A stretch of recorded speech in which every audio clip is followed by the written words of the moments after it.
Hello everyone, welcome to topper 777 GK. आज है 20 जुलाई 2021 और आज के इस वीडियो में हम 20 जुलाई से रिलेटेड करंट अफेयर्स के क्वेश्चन कवर करेंगे और हर क्वेश्चन के साथ साथ उस क्वेश्चन से रिलेटेड जीके भी मैं आपको बताऊंगा। तो पूरा वीडियो ध्यान से देखिए आखिर तक, क्योंकि लास्ट में मैं आपको 2 क्वेश्चन पूछूंगा जिसका आंसर आपको कमेंट बॉक्स में देना है। और इस वीडियो की पीडीएफ आपको मिल जाएंगी टेलीग्राम पर या ध्येय पूर्ति स्पर्धा विश्व पर। दोनों की लिंक इस डिस्क्रिप्शन में दी हुई है इस वीडियो के। तो चलो स्टार्ट करते हैं आज का फर्स्ट क्वेश्चन। आज का फर्स्ट क्वेश्चन है, कांस फिल्म समारोह 2021 में पाम डी ओर मतलब सर्वश्रेष्ठ फिल्म का पुरस्कार कौन से फिल्म ने जीता? इसका सही आंसर है तिताने। इस फिल्म ने जो है सर्वश्रेष्ठ फिल्म का पुरस्कार जीता है। ये एक फ्रेंच फिल्म है।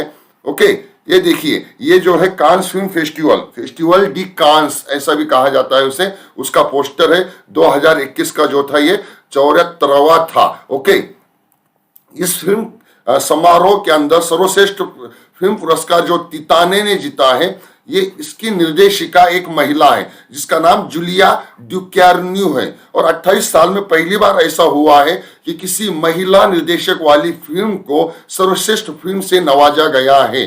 तो उनका नाम है जूलिया ड्यूकैर्न्यू। ये अपने को यहाँ पर याद रखना है। और उसके साथ साथ तिताने फिल्म कौन से लैंग्वेज में है? फ्रेंच लैंग्वेज में है, फ्रांस का है, ये भी याद रखना है। और इसके साथ ही नंबर 2 और नंबर 3, दूसरा और तीसरा नंबर जो है, तो दूसरा नंबर जो फिल्म को मिला है वो है असगर फरहदी। इनका फिल्म है अ हीरो, जो ईरान के निर्देशक हैं। और फिनलैंड के निर्देशक जुहो कुवेसम्यानेन, इनके कंपार्टमेंट नंबर 6 को तीसरा नंबर दिया गया है।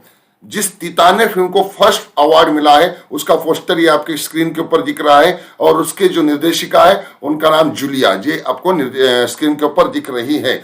और इस फिल्म समारोह के अंदर अन्य जो पुरस्कार दिए गए उसके बारे में भी हमको पता होना चाहिए। तो सर्वश्रेष्ठ निर्देशक का पुरस्कार मिला लेओस कैरेक्स। इनकी फिल्म है एनेट और ये फ्रांस के हैं। सर्वश्रेष्ठ अभिनेता का पुरस्कार मिला कालेव लैंड्री जोन्स। इनकी फिल्म है नाइट्रम और ये जर्मनी से बिलोंग करते हैं। सर्वश्रेष्ठ अभिनेत्री रेनेट रिंसवे और इनकी फिल्म का नाम है the worst person in the world, ये नॉर्वे की हैं। और सर्वश्रेष्ठ फर्स्ट फिल्म, जिसे हम डेब्यू फिल्म कह सकते हैं, मुरीना नाम की फिल्म है जो क्रोएशिया की है और उसके जो निर्देशक है एंटोनेटा कुजिजानोविक है। ओके, और इस फेस्टिवल के बारे में अगर हम जानेंगे तो 6 जुलाई से 17 जुलाई 2021 के मध्य में ये कांस का 74वां महोत्सव संपन्न हुआ। इसमें जो ओपनिंग फिल्म थी इस साल 2021 में, ओपनिंग फिल्म का नाम था एनेट और क्लोजिंग फिल्म थी OSS 117 from Africa with love. Location Cannes में है जो फ्रांस इस देश के अंदर है। और इस फेस्टिवल की शुरुआत जो है 1946 में हुई थी। कांस सिटी जो है ये आपको यहाँ पर नजर आ रही है पोस्टर के अंदर, ये कांस सिटी है। ये कांस सिटी के कुछ तस्वीरें आपके सामने है। और मैप में अगर देखेंगे हम तो ये देखिए यहाँ पर जर्मनी है, जर्मनी के बाजू में इधर जो है तो फ्रांस नाम का देश है। ओके, फ्रांस की राजधानी यहाँ पर आपको नजर आ रही है पेरिस। और इससे हम दक्षिण की ओर आएंगे तो यहाँ पर जो है तो ये है देखो कांस, यहाँ पर जो है कांस सिटी है। ये कांस सिटी के कुछ तस्वीर आपके सामने है। ओके, चलो देखते हैं सेकंड क्वेश्चन। कौन से भारतीय संगठन ने UNDP इक्वेटोर प्राइज 2021 जीता है? इसका सही आंसर है पर्याय A और B, अधिमलाई पंचगुडनियर प्रोड्यूसर कंपनी लिमिटेड और स्नेह कुंजा ट्रस्ट। ये दोनों कंपनियों को, ये दोनों संगठन को जो है 2021 का UNDP इक्वेटोर प्राइज 2021 का मिला है। UNDP की तरफ से दिया जाने वाला एक पुरस्कार है। देखेंगे इसके बारे में ज्यादा मालूमात। 2021 इस वर्ष का UNDP इक्वेटोर प्राइज 2021 विश्व स्तर पर 10 संगठनों को दिया गया है। उन 10 संगठनों में से 2 भारतीय संगठन हैं। भारतीय जो 2 संगठन हैं उसमें पहली है अधिमलाई पंचगुडियनर प्रोड्यूसर कंपनी लिमिटेड। यह कंपनी जो है 1700 सदस्य वाली एक सहकारी समिति है। यह पूरी तरह से नीलगिरी बायोस्फीयर रिजर्व जो तमिलनाडु में पड़ता है वहां के लोगों के द्वारा चलाई जाती है। इस संगठन द्वारा फसल की कटाई, कृषि पद्धतियों की नियमित रूप से निगरानी की जाती है। इस संगठन द्वारा पिछले 8 वर्षों में 147 गांवों में आजीविका में सुधार हुआ है। और दूसरा जो संगठन है जिसको यूएनडीपी इक्वेटर प्राइज 2021 दिया गया है, वो दूसरा संगठन है स्नेहकुंजा ट्रस्ट। स्नेहकुंजा ट्रस्ट कर्नाटक तट और पश्चिमी घाट के तटीय परिस्थितिकी तंत्र और संवेदनशील आर्द्र भूमि की रक्षा की है। वर्तमान में यह ट्रस्ट जो है भारत की पहली ब्लू कार्बन परियोजना का संचालन कर रही है। इस संगठन ने कृषि तकनीकों, सैकड़ों ग्राम वन समितियों और स्वयं सहायता समितियों की सहायता की है।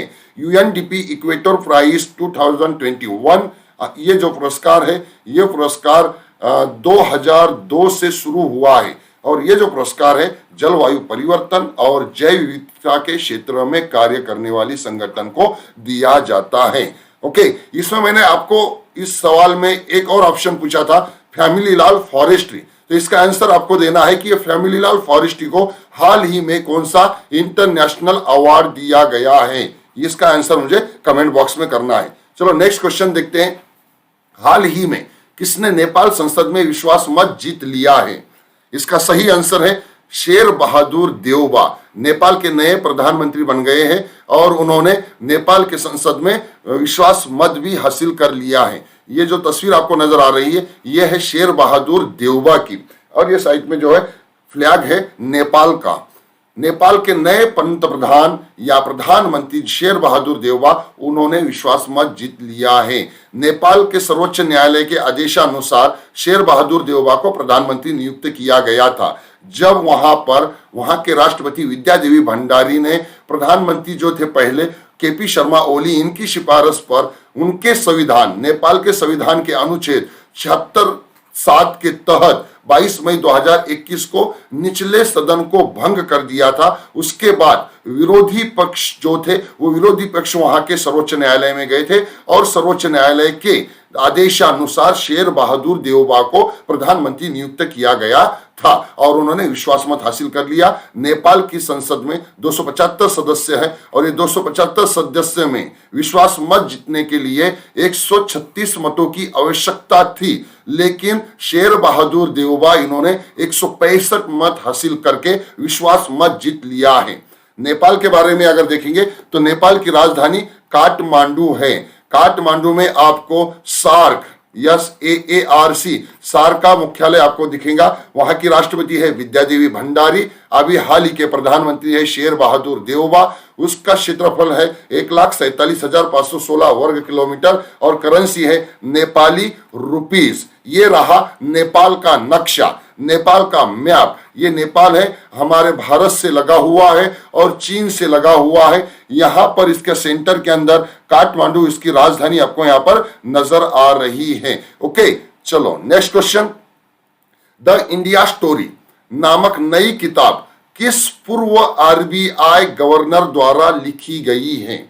इसका सही आंसर है बिमल जालान। RBI के पूर्व गवर्नर थे और हाल ही में इनकी नई किताब यहाँ पर लॉन्च की गई है, विमोचन उसका हो चुका है। उस किताब का नाम है द इंडिया स्टोरी। ये रही किताब आपके सामने, द इंडिया स्टोरी। चलो इसके बारे में इंपॉर्टेंट फैक्ट देख लेते हैं। RBI के पूर्व गवर्नर थे बिमल जालान। ओके, उन्होंने नई किताब लिखी है। किताब का शीर्षक आपको याद रखना है, किताब का शीर्षक है द इंडिया स्टोरी।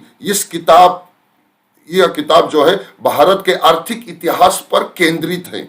इस किताब का उद्देश्य भारत की राजनीतिक अर्थव्यवस्था के भविष्य के लिए उदाहरण प्रदान करना, यह उद्देश्य है इसका, और उस हिसाब से उन्होंने इस किताब को लिखा है।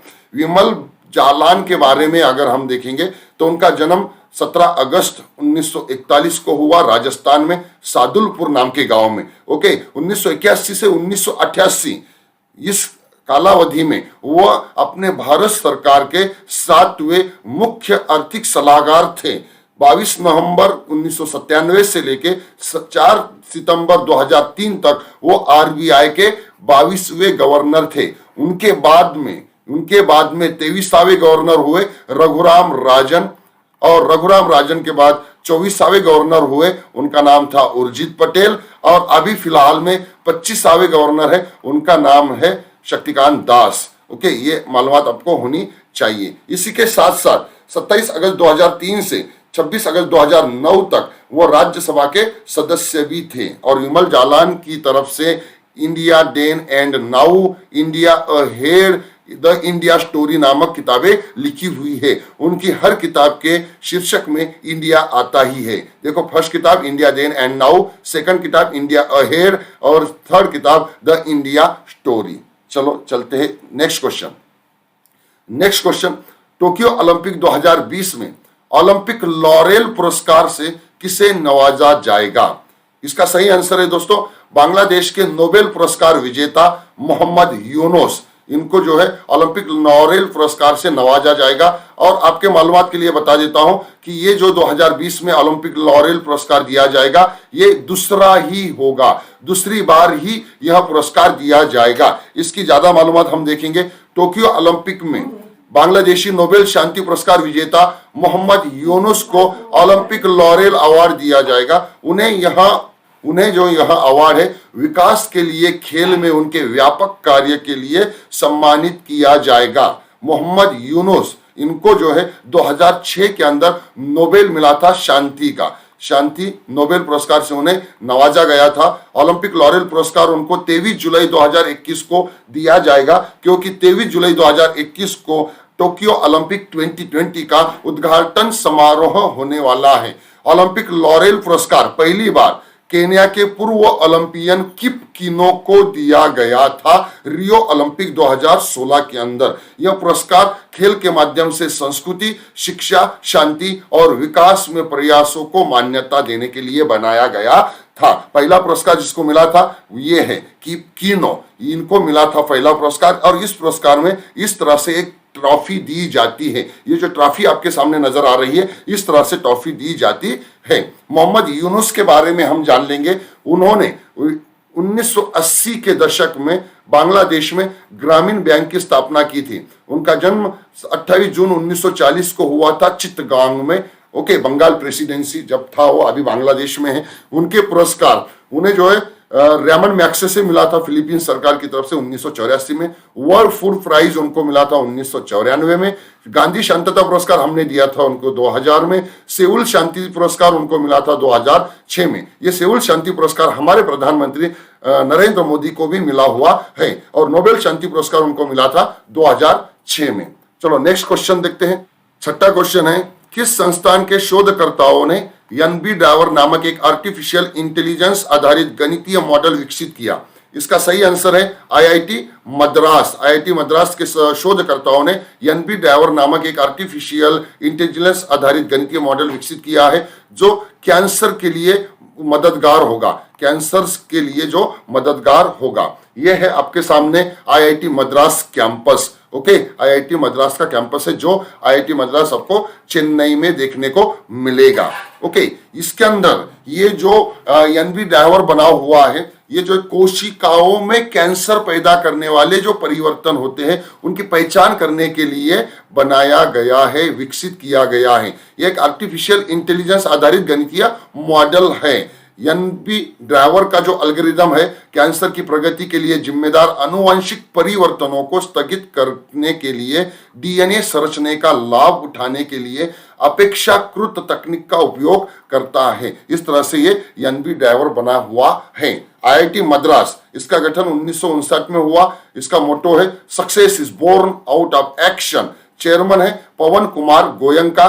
फिलहाल के डायरेक्टर है भास्कर रामा मूर्ति। इसका लोकेशन है चेन्नई के अंदर, ये आपको मिल जाएगा। नेक्स्ट क्वेश्चन, कौन सी राज्य सरकार एक ब्लॉक एक उत्पाद योजना शुरू करेगी? इसका सही आंसर है हरियाणा।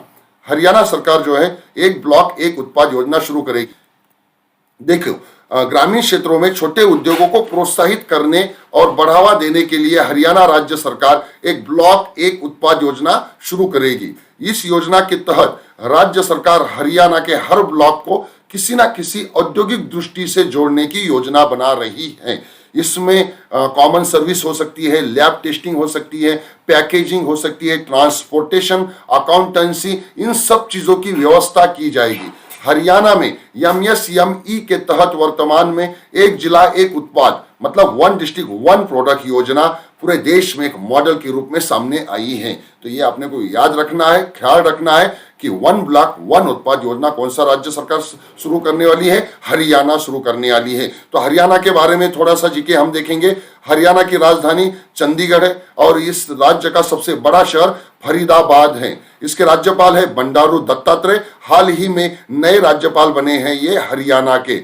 मुख्यमंत्री है मनोहर लाल खट्टर। उप मुख्यमंत्री है दुष्यंत चौटाला। इस राज्य का गठन 1 नवंबर 1966 में हुआ था और इस राज्य के अंदर ISA मुख्यालय है गुरुग्राम में।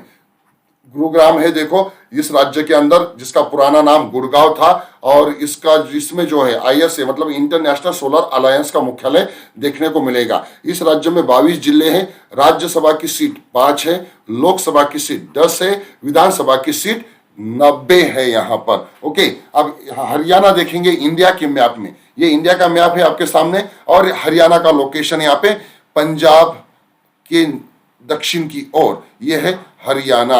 ओके, ये हरियाणा है। हरियाणा का नक्शा है आपके सामने। ये हरियाणा का नक्शा आपको यहाँ पर नजर आ रहा है। ओके, हरियाणा को जो है पंजाब की सीमा लगी हुई है, हिमाचल प्रदेश की सीमा लगी हुई है, उत्तर प्रदेश की सीमा लगी हुई है, राजस्थान की सीमा लगी हुई है। इस तरह से हरियाणा है। नेक्स्ट क्वेश्चन, फार्मूला 1 ब्रिटिश ग्रां प्री 2021 प्रतियोगिता किसने जीती? तो इसका सही आंसर है लुइस हैमिल्टन। मर्सिडीज के ड्राइवर लुइस हैमिल्टन ने यह प्रतियोगिता जीती है। ये देखिए, ये लुइस हैमिल्टन है आपके सामने जो नजर आ रहे हैं, लुइस हैमिल्टन है। इन्होंने जो है जो वर्ल्ड ग्रां प्री चैंपियनशिप है ये 7 बार जीती हुई है। 7 बार के ये जो है विजेते हैं। ओके, इन्होंने जीती हुई है। और इस साल 2021 की जो वर्ल्ड चैंपियनशिप है, इस वर्ल्ड चैंपियनशिप के अंदर इन्होंने अभी फिलहाल में ग्रां प्री जो ब्रिटेन की है उसे जीत लिया है। ये ब्रिटेन का जो ग्रां प्री सर्किट है, ये सर्किट का यहां से देखिए आपको ये सर्किट नजर आएगा। और पूरा सर्किट अगर आपको देखना है तो पूरा सर्किट जो इस तरह से नजर आता है। ओके, ये जो पूरा सर्किट है ये ब्रिटेन ग्रां प्री के लिए यूज किया जाता है। ओके, चलो आगे देखते हैं। Formula 1 British grand prix car racing प्रतियोगिता 2021 की 18 जुलाई 2021 को लुइस हैमिल्टन ने जीती। लुइस हैमिल्टन मर्सिडीज के ड्राइवर है। कौन से कंपनी के? मर्सिडीज के ड्राइवर है। यूनाइटेड किंगडम के लुइस हैमिल्टन ने 8वीं बार सिल्वर स्टोन में, कहां पर होती है? यूके में सिल्वर स्टोन में फार्मूला 1 ब्रिटिश ग्रां प्री जीती है। 7 बार वर्ल्ड चैंपियन जीतने वाले हैमिल्टन के करियर की ये 89वीं जीत थी। कितनी थी? 89वीं जीत थी। ब्रिटिश ग्रां प्री 2021 में दूसरे नंबर पर फेरारी के ड्राइवर चार्ल्स लेक्लर और तीसरे नंबर पर मर्सिडीज के ड्राइवर वाल्टेरी बोटास थे। ओके, ब्रिटिश ग्रां प्री एक मोटर रेस है जो यूनाइटेड किंगडम में आयोजित की जाती है। इसकी शुरुआत 1926 में हुई थी। 1948 से इसका आयोजन प्रति वर्ष किया जाता है और इसका आयोजक है रॉयल ऑटोमोबाइल क्लब। ये आपको याद रखना है। नेक्स्ट क्वेश्चन, 9वां क्वेश्चन है, हाल ही में खबरों में देखा गया पेगासस सॉफ्टवेयर या मेलवेयर किस देश द्वारा विकसित किया गया है? तो इसका सही आंसर है इजराइल। इजराइल इस देश की एक कंपनी ने जो है इस पेगासस सॉफ्टवेयर को जो है विकसित किया है, जो जासूसी करने के लिए यूज किया जाता है। ये जो है मेलवेयर है, एक पेगासस सॉफ्टवेयर है, एक मेलवेयर उसे कहा जाएगा। दूसरों के मोबाइल के अंदर इसे भेजकर हम उस मोबाइल की जासूसी कर सकते हैं। ओके, तो बात खबरों में क्यों था वो हम देखने की कोशिश करेंगे। हाल ही में सामने आया है कि स्पाईवेयर सॉफ्टवेयर और पेगासस का इस्तेमाल करके भारत के मंत्रियों, विपक्षी नेताओं, पत्रकारों, सरकारी अधिकारियों और वैज्ञानिकों पर निगरानी रखने के लिए इसका इस्तेमाल किया गया है। इजराइल के अंदर एक कंपनी है जिसका नाम है NSO ग्रुप। इस NSO ग्रुप के द्वारा जो है दुनिया भर के सरकारों को, देखो इसकी खासियत है इस कंपनी की, ये सिर्फ अलग अलग देशों के सरकारों के साथ ही काम करता है। ये सरकारों को पेगासस नाम का स्पाईवेयर बेचती है। इस स्पाईवेयर का इस्तेमाल iOS और एंड्रॉइड सिस्टम पर चलने वाले फोन की जासूसी करने के लिए किया जा सकता है। इस कंपनी को NSO कंपनी को 2010 में स्थापित किया गया था और हाल ही में एक सूची लीक की गई है जिससे जिसमें लगभग 40 भारतीय पत्रकारों के फोन नंबर पाए गए हैं और पत्रकारों के साथ साथ भारतीय मंत्री, विपक्षी नेता, सरकारी अधिकारी और बहुत सारे व्यवसायी भी इसमें शामिल हैं, इसलिए अभी ये खबरों में था। 10वां क्वेश्चन है, किसान मित्र ऊर्जा योजना किसानों के लिए किस राज्य में शुरू की गई? किसान मित्र ऊर्जा योजना, और इसका सही आंसर है राजस्थान के अंदर। राजस्थान में जो है किसान मित्र ऊर्जा योजना शुरू की गई है। इसके इंपॉर्टेंट पॉइंट देखते हैं। राजस्थान में किसानों को 18 जुलाई 2021 से लागू किए गए किसान मित्र ऊर्जा योजना के अंतर्गत 1000 रुपए का मासिक अनुदान मिलेगा। इस योजना को राजस्थान के मुख्यमंत्री अशोक गहलोत ने 18 जुलाई 2021 को इसका शुभारंभ किया है। इस योजना का उद्देश्य है किसानों को आर्थिक सबल प्रदान करना। ओके, उनको जो है उनके पास थोड़े से ज्यादा पैसे आ जाए, इसलिए जो है उनको आर्थिक सशक्तिकरण उनका करने के लिए इसका स्थापना की गई है। इस योजना के तहत कृषि उपभोक्ताओं को बिजली दरों पर प्रति माह 1000 रुपए तथा अधिकतम 12,000 रुपए प्रतिवर्ष का अनुदान दिया जाएगा। इस योजना पर राजस्थान सरकार का 1450 करोड़ रुपए का अतिरिक्त व्यय होगा। राजस्थान के बारे में देखेंगे। राजस्थान की राजधानी जयपुर है और सबसे बड़ा शहर जयपुर है। 2019 में जयपुर को जो है विश्व धरोहर, यूनेस्को के विश्व धरोहर शहर का दर्जा दिया हुआ है। जिले है 33, राज्यपाल है कलराज मिश्र, मुख्यमंत्री है अशोक गहलोत। वहां पर राज्यसभा की सीट है 10, लोकसभा की सीट है 25, विधानसभा की सीट है 200, क्षेत्रफल है 3,42,239 वर्ग किलोमीटर और क्षेत्रफल के हिसाब से ये हमारे भारत देश का 1 नंबर का राज्य है। राजस्थान के अंदर 4 टाइगर रिजर्व है। हाल ही में वहां पे जो है रामगढ़ विषधारी टाइगर रिजर्व, ये देश का 52वां और राजस्थान का 4था टाइगर रिजर्व बना है। उसके अंदर सरिस्का टाइगर रिजर्व है, रणथंभौर टाइगर रिजर्व है, मुकुंदरा टाइगर रिजर्व है और रामगढ़ विषधारी टाइगर रिजर्व है। इसके अंदर ये जो रणथंभौर, मुकुंदरा और रामगढ़, इन 3 टाइगर रिजर्व का एक टाइगर कॉरिडोर बनाया जा रहा है।